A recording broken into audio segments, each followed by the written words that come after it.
entendant ces mots, les fleurs du jardin des petits poneys s'entr'ouvrirent doucement.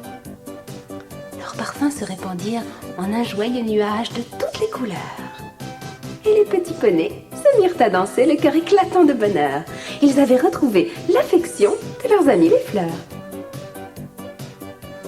Les ailes des papillons multicolores caressaient le museau des petits poneys et ceux-ci fermaient les yeux avec délice. Brusquement, un vacarme effrayant les terrifia.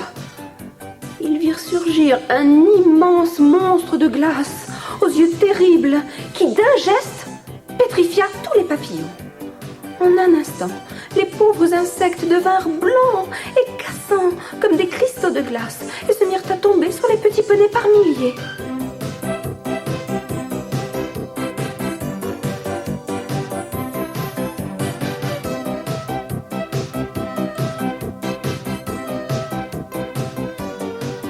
Les pauvres petits poneys se retrouvèrent tout grelottants, perdus dans une épaisse couche de neige.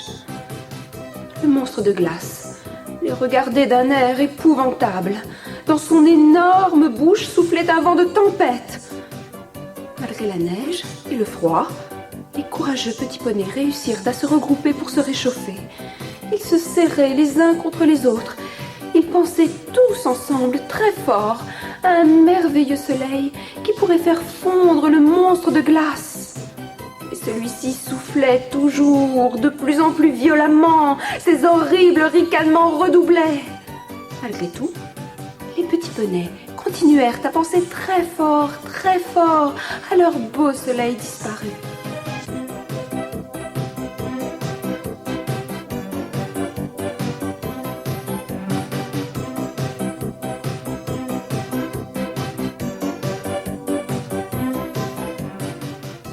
C'est alors qu'un grand rayon doré partit du front de chaque petit poney et une immense colonne de lumière s'éleva au milieu de la tourmente jusqu'au monstre de glace qui grimaça de douleur. Immédiatement, il commença à fondre et ne fut bientôt plus qu'une gigantesque cascade dorée qui se répandit sur la terre. La neige disparut et des milliers de papillons surgirent de chacune des gouttes d'eau qui éclaboussaient les petits poneys. Quelle fête! L'affreux monstre de glace avait fui. Il ne restait plus à sa place qu'une colline de cristal qui brillait au soleil et sur laquelle les petits poneys firent de merveilleuses glissades. Chaque fois qu'un petit poney frappait du pied le cristal magique, une musique extraordinaire s'élevait en une multitude d'étincelles d'or.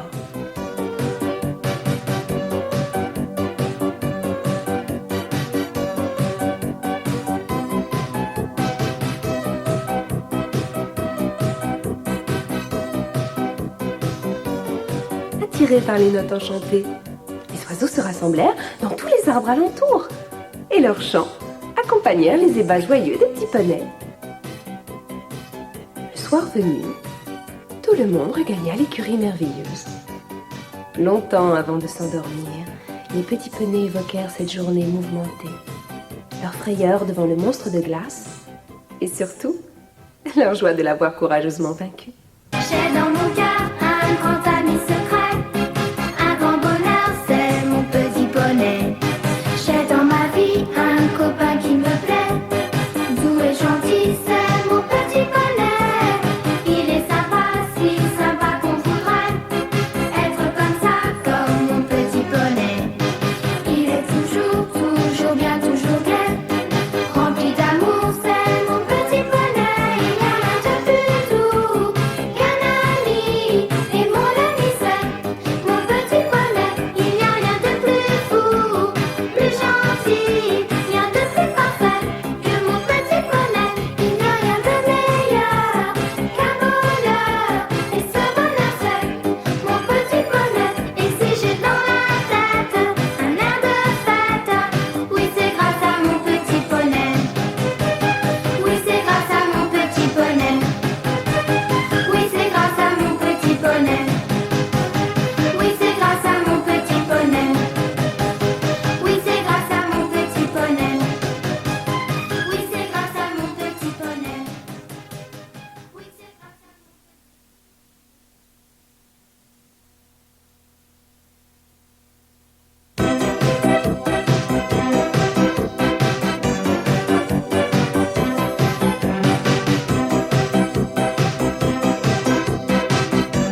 Ce jour-là, les petits poneys Bleuet et Luciole dormaient encore, bien à l'abri dans leur écurie merveilleuse. Ils rêvaient des délicieuses promenades dans les nuages qui les entraînaient chaque jour un peu plus loin dans l'espace. Leurs amis étaient déjà réveillés. Certains même jouaient dans le château féerique. D'autres, comme des papillons, faisaient leur toilette dans le salon de beauté avant d'aller galoper parmi les fleurs du jardin.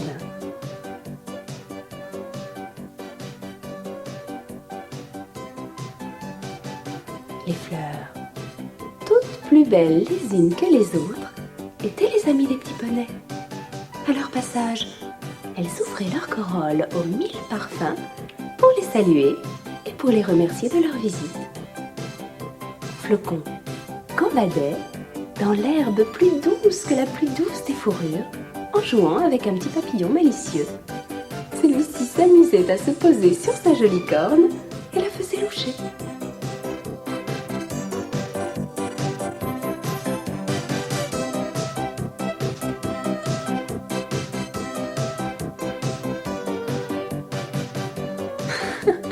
Riant aux éclats, Flocon était passé sans la voir près de Pivoine qui tendait vers elle sa magnifique floraison. Devant une telle indifférence, la fleur se referma, le cœur gros. Elle était devenue si triste qu'elle n'essaya même plus d'offrir sa beauté et son parfum à de nouveaux visiteurs. Au début, les petits poneys ne la remarquèrent pas. Il y avait tant de fleurs dans le jardin. Mais voilà que de jour en jour, les fleurs voisines de Pivoine, la voyant si malheureuse, devinrent tristes à leur tour. Et petit à petit, toutes les fleurs du jardin restèrent obstinément closes, malgré la présence amicale des petits poneys.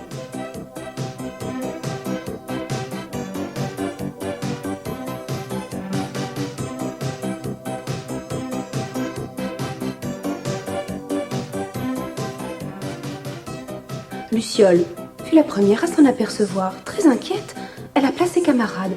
Ce fut la consternation. Les fleurs étaient-elles malades? Que pouvait-il faire pour leur redonner de l'éclat?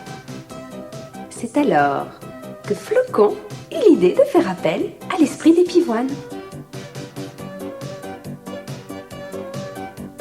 En effet, il existe pour chaque sorte de plante, fleurs, légumes ou arbres, un esprit qui veille à leur bonne croissance, à leur meilleur épanouissement, qui conseille les jardiniers. Il suffit de faire appel à lui avec confiance.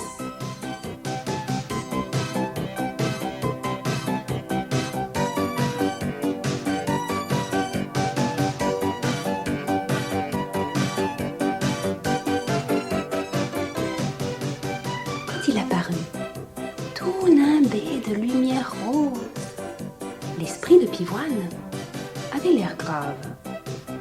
Il expliqua au petit poney la raison de la maladie des fleurs. Voyez-vous, les fleurs, elles vous offrent ce qu'elles ont de plus beau. Mais si vous refusez leur présent par indifférence ou par distraction, c'est toute la tristesse du monde qui les accable et elles dépérissent. Les petits poneys furent grandement soulagés d'apprendre que leurs fleurs pouvaient guérir. Ils s'empressèrent aussitôt de leur adresser des paroles très gentilles, les priant de leur faire à nouveau cadeau de leur merveilleuse beauté et de leur senteur exquise. Jolies fleurs, amies exquises, amies très chères, ouvrez vite vos belles corolles. Nous vous aimons tant. Nous ne pourrions pas nous passer de votre présence.